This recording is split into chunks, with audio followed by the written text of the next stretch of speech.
And it wasn't moral clarity for most of us, because for the last 23 years, we've suffered with terror, day in and day out.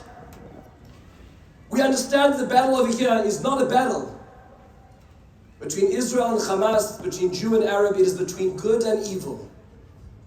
And we've heard over the last 10 years stories which everybody else ignores. Stories of women killed in front of their children, 13-year-old girls murdered in their bed at night, young teenagers raped and decapitated as they go to the Jerusalem Zoo, families decimated as they sit down to their Friday night meals. These are all stories which happened in the last 10 years. And yet, the world ignores it. There are two sides.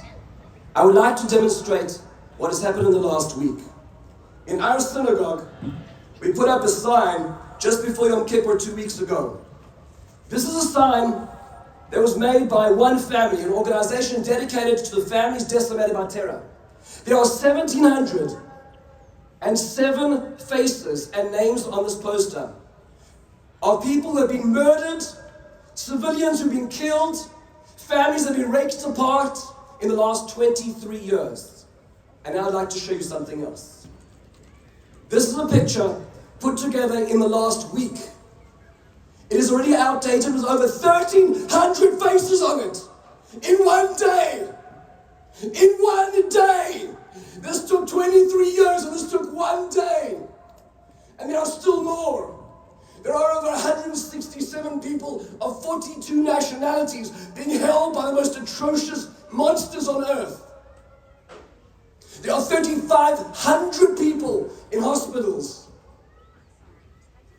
And those people, the light wounds are the gun wounds. This is a moment of moral clarity, where we realize maybe finally the world will wake up and understand that what we've been dealing with for the last 23 years just happened in magnitude now in one day. And it is therefore incumbent upon us. It's incumbent upon anybody who calls themselves a human.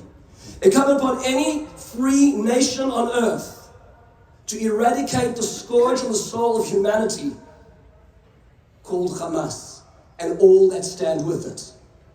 And that includes those who stood in Times Square last week while the bodies were still burning, saying one Jew, one bullet.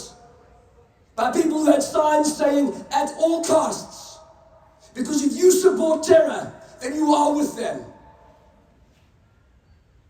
This next war will take at least, as Rabbi Axelrod said, 6 to 8 weeks. And as Donald Claver just mentioned a moment ago, the script will flip. And as the videos of those who are incarcerated in Gaza City because Hamas will not let them out, as those images filter through to the media, they will try to create a ceasefire, to force our governments to create a ceasefire. If a ceasefire is declared, it will be an immediate victory to Hamas. They will claim a victory in this war, and it will be a victory, because they will rebuild until the next massacre. We cannot let that happen. We cannot let Hamas win. Under no cost will we ever let such evil prevail in our world. We will get rid of Hamas at all costs, no matter how long it takes. And everybody here, every single person in this park, has a responsibility of getting that message out. We will not stand by for evil. Thank you.